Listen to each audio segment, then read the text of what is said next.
Hey everyone, and it's Danielle here at Royal Botanical Gardens. Thanks for joining me today. I'm here to talk to you about my favorite fruit, and those are strawberries. They grow everywhere in North America, and they're pretty easy to find, of course, in the stores. But did you know they're also really easy to grow? So I have two examples here. You can either grow them in the ground, or you can grow them in a pot. If you don't have a lot of space, growing them in a pot is definitely a simple solution. But either way, whether it's in the ground or in a pot, you want to make sure that it's exposed to full sun. It needs a lot of sun, and it also likes a lot of moisture. So adding maybe some mulch around is a good idea.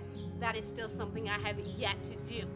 There are two different types of varieties you can get. You can get the June-bearing strawberries, which is what I have. So June-bearing strawberries, like the name suggests, it's going to produce a lot of berries, usually in the month of June. So you get one big crop, but then you can also get ever-bearing strawberries. And ever-bearing strawberries, they're much smaller. They produce smaller crops, but they'll produce crops right up until when there's frost. Now, the good thing now is that we can get varieties of strawberries that will last longer, which is great, right? So looking at your plot, choosing a strawberry that works best for you. If you're gonna go with something like June-bearing strawberries, they do take up a lot of space. So they produce runners, they do spread. If you don't have a lot of space, using a little planter like we have here is a good choice, especially for ever-bearing strawberries. Like I said, not too hard to grow, but the one major issue that I find at home is that not just myself, I like strawberries, but also the animals that live in the neighborhood. So I have a lot of issues with whether it's birds or squirrels or rabbits that get into my garden. They usually get a chance to eat the strawberries before I get a chance to eat the strawberries. So if you have a hanging baskets are good for ever-bearing strawberries. Or if you have a little mesh to cover them up, that's gonna prevent a lot of critters and animals getting in.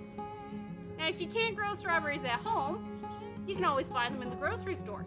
But think about buying local. There's lots of fresh local Ontario strawberries. You're gonna start seeing them at peak season in June and July. Or you can even go and get them straight from your local farm. There are lots of farms in the area that produce berries. The Ontario Berry Growers, they are a great place to check out. Go check out their website, and they have a list of all the local farms where you can go and buy strawberries directly from them.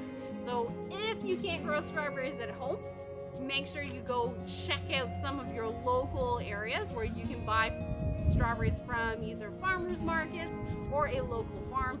Check out the website from the Ontario Berry Growers, and they have lots of tips on how to grow strawberries at home. So until next time, have a great day, and hopefully you get a chance to go plant some strawberries. And don't forget to also go check out RBG at Home, where we have lots of more different types of gardening tips and videos. Till next time.